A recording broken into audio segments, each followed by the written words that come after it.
जय माँ काली, जय माता दी आप सभी को। कैसे हैं आप सभी?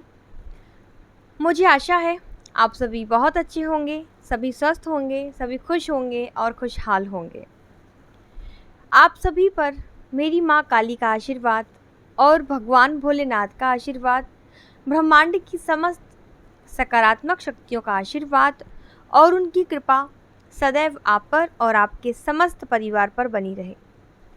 आप सभी स्वस्थ रहें, खुश रहें और खुशहाल रहें।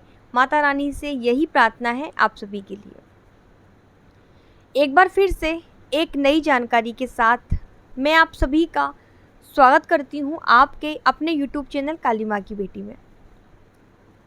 तो अगर आप पहली बार मेरे इस चैनल पर आए हैं तो चैनल को सब्सक्राइब ज़रूर करिएगा, साथ ही बेल आइकन को प्रेस कर लीजिएगा ताकि मेरी आने वाली हर वीडियो का नोटिफिकेशन आप तक सबसे पहले पहुँचे। और आगे वीडियो में दी गई जानकारी अगर आपको पसंद आए तो वीडियो को लाइक करके अपना एक प्यार भरा आशीर्वाद मुझे भी ज़रूर दीजिएगा। आपके एक एक लाइक से मुझे मोटिवेशन मिलता है और मैं इसी प्रकार की नई नई जानकारियाँ, रोचक जानकारियाँ आपके लिए लाती रहती हूँ। तो शुरू करती हूँ मैं आज के वीडियो को।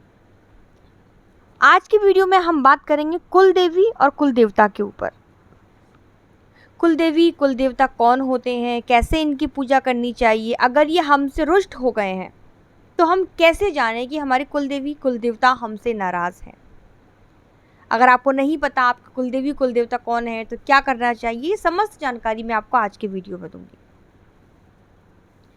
किसी भी शुभ अवसर पर, अब चाहे शादी ब्याह हो, घर में परिवार में बच्चे का जन्म हो या और कोई भी घर में कोई शुभ संस्कार हो, तो ऐसे में कुल देवी और कुल देवता की पूजा की जाती है। कौन होते हैं ये कुल देवी और कुल देवता, क्या आप जानते हैं? कुल देवी कुल देवता किसी एक वंश के या कुल के या कह लो खानदान के अधिष्ठात्री देवी या देवता होते हैं। अब हम क्यों करते हैं कुल देवी कुल देवता की पूजा? आखिर क्यों कुल देवी और कुल देवता को मनाना इतना ज़रूरी है? कुल देवी कुल देवता अगर हमसे नाराज़ हो जाए तो हमारे साथ कौन कौन सी परेशानियां हो सकती हैं, क्या क्या दिक्कत हमारे परिवार में आ सकती हैं, ये मैं आपको आज की वीडियो में बताऊंगी।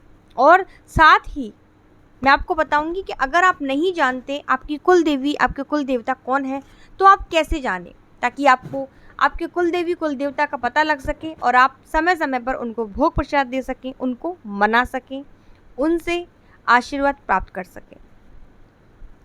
ये समस्त जानकारी मैं आपको आज के इस एक ही वीडियो में दूंगी, इसलिए वीडियो को आप आखिरी तक देखिएगा ताकि कोई भी महत्वपूर्ण बात आपसे छूटने ना पाए। तो सबसे पहले हम जानते हैं कि आखिर कुलदेवी और कुलदेवता कौन होते हैं। कुलदेवी और कुलदेवता हमारे परिवार के, हमारे कुल के, हमारे खानदान के रक्षक होते हैं। इन्हें हमारे वंश का रक्षक माना जाता है। इसलिए कहते भी हैं कि परिवार में जब भी किसी बच्चे का जन्म हो तो उसे दर्शन कराने के लिए अपने कुल देवी कुल देवता के स्थान पर जरूर ले जाना चाहिए, ताकि बच्चे की सेहत अच्छी बने, बच्चे में किसी प्रकार की कोई समस्या ना आए, उसके जीवन में कोई समस्या ना आए और उसमें अच्छे संस्कार पड़ें। जब परिवार में बेटे की शादी हो तब भी बेटे और बहू को जोड़े से आपके कुल देवी कुल देवता के स्थान पर ले जाना चाहिए और उनका आशीर्वाद, उनका जो भोग प्रसाद है वो उनको देना चाहिए। कुल देवी कुल देवता और पितृ ही हमारे घर के सबसे पहले देवी देवता होते हैं। अगर आपने कुल देवी कुल देवता को नहीं मना रखा तो आप अपने इष्ट देवी देवता को भी नहीं मना सकते। कुल देवी कुल देवता अलग अलग होते हैं, हर परिवार के, हर कुल के कुल देवता अलग होते हैं और उनके कुल में जो परंपरा चली आ रही है उसी हिसाब से उनको मनाना चाहिए। हर परिवार की अपनी अपनी अलग अलग परंपराएं होती हैं। तो सबसे पहले हम ये जान लेते हैं कि अगर आपकी कुल देवी या आपके कुल देवता आपसे नाराज़ हैं तो आपके साथ कौन कौन सी समस्याएं होने लगती हैं। सबसे पहली चीज़, अगर आपकी कुलदेवी कुलदेवता आपसे रुष्ट है तो आपके घर में लड़ाई झगड़े होने लगेंगे, संतान उत्पत्ति में दिक्कत आने लगेगी। अगर संतान होगी तो वो किसी प्रकार की उसमें विकृति होगी। कुछ बच्चे ऐसे होते हैं जिनके शरीर का विकास पूरा नहीं हो पाता, तो बच्चे के शरीर का पूर्ण विकास ना हो पाना ये भी कुलदेवी और कुलदेवता के नाराज़ होने के संकेत होते हैं। आपने इतनी पढ़ाई कर रखी है, आपकी डिग्रियाँ ये समझो घर में बेमतलब पड़ी हैं, आपकी नौकरी नहीं लगेगी, आप पूरी मेहनत कर रहे हैं, आप हर बार 1 नंबर से रह जा रहे हैं, 2 नंबर से रह जा रहे हैं, आप इंटरव्यू से रह जा रहे हैं, ये संकेत बताते हैं कि आपके कुलदेवी कुलदेवता आपसे नाराज़ हैं। पति पत्नी में इतने झगड़े होंगे कि उनकी जो दाम्पत्य जीवन है इतना दुखमय हो जाएगा, तलाक तक बात पहुंच जाएगी। परिवार में झगड़े होने लगेंगे, बाप बेटे में लड़ाइयाँ होंगी, माँ बेटे में लड़ाइयाँ होंगी, पति पत्नी में लड़ाइयाँ होंगी, बच्चों की बाप से नहीं बनेगी, सास बहू में लड़ाइयाँ होंगी। मतलब घर का माहौल पूरी तरीके से खराब रहेगा, वंश वृद्धि नहीं हो पाएगी। बच्ची अगर होंगे तो अपाहिज होंगे, अगर होंगे तो लड़कियाँ ही होती चली जाएंगी, लड़के नहीं होंगे, क्योंकि वंश को बढ़ाने का काम लड़के करते हैं। तो लड़के नहीं होंगे, लड़कियां होती जाएंगी, गर्भ में बच्चा आएगा और मर जाएगा। ये संकेत भी बताते हैं कि आपके कुलदेवी कुलदेवता आपसे नाराज़ हैं। आप कोई भी शुभ कार्य करेंगे और आप अपने कुलदेवी कुलदेवता को नहीं पूछेंगे तो ये आपसे नाराज़ हो जाएंगे। आप इनका समय समय पर भोग प्रसाद नहीं देते हैं, कम से कम हर महीने नहीं, 6 महीने में नहीं तो कम से कम साल में 1 बार तो आपको अपने कुलदेवी कुलदेवता के स्थान पर जाना ही चाहिए, अनिवार्य रूप से। किसी भी देवी देवता की साधना करने से पहले अगर आप कुलदेवी की साधना करेंगे तो ये आपसे बहुत जल्दी प्रसन्न होती है, बहुत जल्दी प्रसन्न होती है। तो अगर आप नहीं जानते हैं कि कुल देवी देवता आपके कौन है, कैसे पता करें, तो इसके लिए मैं आपको एक उपाय बता रही हूँ। 2 उपाय मैं आपको बताऊंगी। दोनों उपाय में से आपको जो भी उपाय समझ में आए वो उपाय आप करके देख लीजिए। दोनों उपाय ही कारगर हैं और दोनों उपाय काम करेंगे।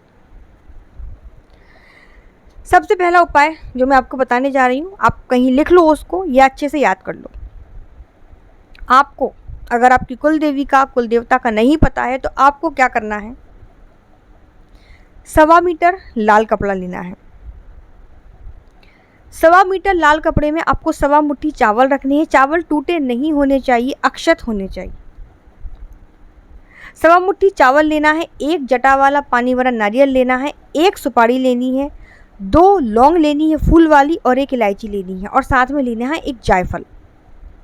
इन सभी सामग्री को लाल कपड़े के अंदर रखना है और उसमें दक्षिणा रखनी है। आपकी जितनी सामर्थ्य है, 11, 21, 51, 101, जितनी भी आपकी सामर्थ्य है ये रखना है और इनकी पोटली बनानी है। मौली से 3 उसमें अंटे लगाने हैं और 3 गांठें लगानी है। ये गांठ लगाने के बाद आपको अपने घर के मंदिर में जाके बैठना है, घी का दिया जलाना है और आपको आंख बंद करके अपने घर के पितरों से निवेदन करना है। आपको कुलदेवी कुलदेवता से निवेदन करना है कि हे माँ, हे देवी देवता, आप कौन है, मैं आपको नहीं जानता हूँ, कृपया स्वप्न के माध्यम से मुझे बताइए कि आप कौन हैं, आपका स्थान कहाँ है, ताकि मैं समय समय पर आपको भोग प्रसाद दे सकूँ और आपका आशीर्वाद प्राप्त कर सकूँ। इस प्रकार से एक अर्जी आपको बनाकर माँ के मंदिर में या आपको अपने घर के मंदिर में रख देनी है और प्रतिदिन आपको घी का दीपक अपने कुलदेवी कुलदेवता के नाम से निकालना है। अगर आप नाम नहीं जानते हैं तो आपको यही बोलकर निकालना है कि ये मेरी कुलदेवी और कुलदेवता का दीपक है। घी का दीपक आपको जलाना है। आप देखेंगे 11 दिन के अंदर या 21 दिन के अंदर स्वप्न के माध्यम से आपको उस देवी का स्थान या उस देवता का स्थान आपको पता चल जाएगा। वो देवी स्वप्न के माध्यम से किसी न किसी प्रकार का संकेत आपको देगी, जिससे आप समझ जाएंगे कि यही आपकी कुलदेवी है, कुलदेवता है। ये तो रहा एक उपाय। दूसरा उपाय ये है कि आपको पर्ची बनानी है और हर पर्ची में अलग अलग देवी देवताओं के नाम लिखने हैं, जिनके नाम कुलदेवी और कुलदेवता में आती हैं। जैसे माँ काली है, शीतला माता है, बीजासेन माता है, करौली माता है, शीतला माँ है, खाटू श्याम भी आते हैं कुलदेवी कुलदेवता के रूप में। तो आपको अलग अलग पर्ची पे 10 प्रकार की पर्ची बनानी और 10 पर्चियों पे अलग अलग देवी देवताओं के नाम लिखने हैं। भगवान के सामने बैठकर आपको पर्ची उठानी है। एक पर्ची जिस भी देवी देवता का नाम आए उसी देवी को आपको कुल देवी मानकर पूजना शुरू कर देना है। विश्वास मानिएगा, जिस भी देवी देवता का नाम उस पर्ची पर निकलेगा, अगर आप उसी को कुलदेवी या कुलदेवता के रूप में पूजना चालू कर देंगे तो वही देवी वही देवता आपका उद्धार करना चालू कर देगा। ये दोनों ही उपाय कारगर हैं। आपको जो मन में आए, आपकी श्रद्धा जिस पर हो, आप वो उपाय कर सकते हैं। तो ये थी मेरी आज की जानकारी। आशा है वीडियो पसंद आया होगा। मिलती हूँ दूसरे वीडियो में, तब तक सभी को जय माता दी, जय माँ काली। धन्यवाद।